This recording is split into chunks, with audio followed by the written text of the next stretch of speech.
So you're scrolling right now thinking, yeah, I should probably work out, but I can't afford a gym.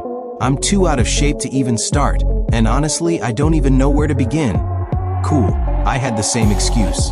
All of them actually, and they're all garbage. But stick with me. By the end, your progress is going to go absolutely banana. Look, I get it. I've been the person who thought you needed expensive equipment, perfect genetics, or at least to be somewhat in shape before starting. I thought calisthenics was for those shredded people doing handstands in parks.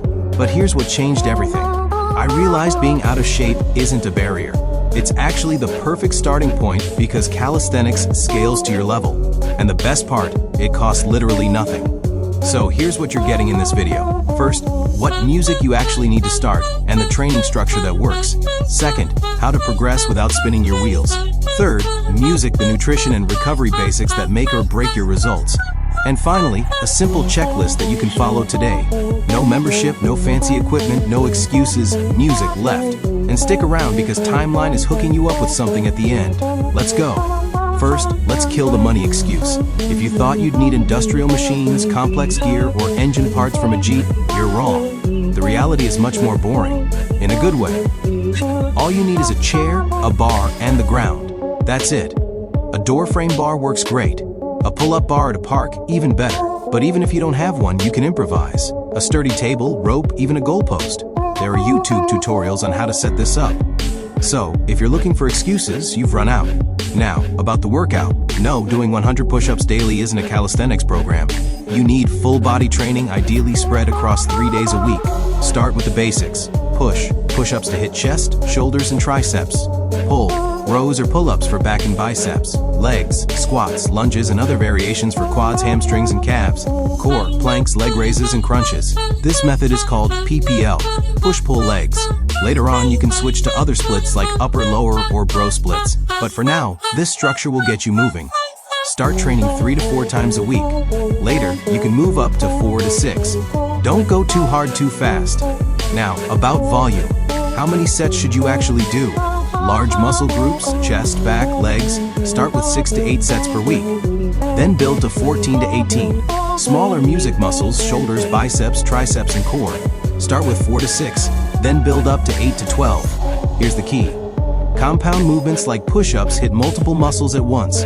One set of push-ups counts for chest, but also half a set for triceps and shoulders. So don't blindly stack volume, you'll burn out. Part 2, how to burn. Progress. No, you won't be doing a human flag on day 1. If you're new, you probably can't even do push-ups yet. So don't overthink it. Don't go for a 6-day insane plan to get bodybuilder level results in 2 weeks. Start simple. Let's get back to that PPL split. If you can't do a standard push-up, do knee push-ups. Can't do pull-ups? Try rows with a table or resistance bands. Start with versions you can do, then build from there. Now, how do you progress? Here's the truth. Calisthenics music isn't like lifting weights where you just slap on more plates. You'll need to 1, increase reps, 2, change the stimulus, or 3, both. There's research showing that high reps, 20 to 30% set, can still trigger muscle growth if you go to failure. But once you go past 30 reps, the benefit in music drops off. Now personally, I aim for 15 reps max, then increase the difficulty. Here's an example. Once you master knee push-ups, move on to regular, then to diamond push-ups, then decline push-ups. Keep shifting to harder variations. Now, it's not always perfect. Some progressions hit different parts of the muscle, but the point is to keep increasing resistance over time. Part 3, nutrition and reset. Okay, here's where 90% of people fail. Not because nutrition music is complicated, it's not, but because they don't want to hear that abs are made in the kitchen. Too bad, here it is anyway. Your body burns calories every day just by existing. That's your basal metabolic rate or BMR. If you want to lose fat, eat less than that. Caloric deficit. If you want to gain muscle, eat more. Caloric surplus. To find your numbers, go to any BMR calculator. Google it. It takes 30 seconds. Enter your age, height, weight, and activity level, and select sedentary. If you don't do intense activity 3 or more times a week, then check the macronutrients. Proteins, carbs, fat. I recommend using AI for this. Just ask it to create a plan based on your numbers. Yes, it can do that. And yeah, I know you already want to say, oh come on, cut the AI crap. but it's better than 95% of what you think you can plan. But here's the catch. If you only hit your calorie target with olive oil and peanut butter, you're going to mess up. You've got to hit your protein goals. Protein builds and repairs muscle. Carbs are your main energy source, and fat is hormonal and metabolic support. Here's the golden rule. If you don't hit your protein intake, you don't build muscle, period. You can do all the push-ups you want. You'll just be a skinny person who's really good at push-ups. Congratulations. So, you want to gain muscle? Keep protein high, increase carbs. You want to lose fat? Keep protein high, cut carbs. Stick to your calorie goals and shift macros based on your goal. Music now, the final pillar, rest. Muscle doesn't grow in the gym, it grows while you sleep. You need 7 to 10 hours music of sleep consistently. Ideally sleep before midnight. If you train hard, eat right, but don't slate. EP. Well, your progress will stall. Part 4, your checklist. Still with me? Good. That means you're actually serious. Music. Let's wrap this up so you can actually take action. Here's a recap. You don't need fancy gear. You need a chair, a bar, and the floor. Use push-pull legs 3 to 4 times a week. Progress by adding reps or harder variations. Nutrition surplus for muscle, deficit for fat loss. Hit your protein. Sleep 7 to 9 hours a night. That's when muscle grows. And finally, the fastest way to get RA1 Dino's physique. Subscribe and watch the next video. Before you leave, Timeline sponsored this, so let me tell you about it real quick. I know it's a sponsor read, but listen, Mopure gummies. They're made of urolithin A. That's a nutrient that helps repair your mitochondria, the things that power your cells, so they can actually do their job. As you age, they age too, causing a decline in their ability to produce energy, which means you feel slower, weaker, and more tired. That's where Timeline's Mopure gummies comes in. Research shows this stuff is clinically proven to renew aging cells for more energy, stronger muscles, and healthier aging. It even increases your muscle strength by up to 12% over 16 weeks of use without any change in exercise. Not overnight, not magic, just better cellular health. Look, you're already putting in the work. Training, nutrition, sleep. You're doing all that. Why not optimize at the cellular level too? Your gains could go be 2 strawberry gummies a day. Try it yourself for free with code GUMMIESGIFT. Link in the description. I'm not saying you need it, but if you're serious about getting results, it's worth looking into. Done. You're welcome. So you're scrolling right now thinking, yeah, I should probably work out, but I can't afford a gym. I'm too out of shape to even start. And honestly, I don't even know where to begin. Cool. I had the same excuse. All of them, actually. And they're all garbage. But stick with me. By the end, your progress is going to go absolutely banana.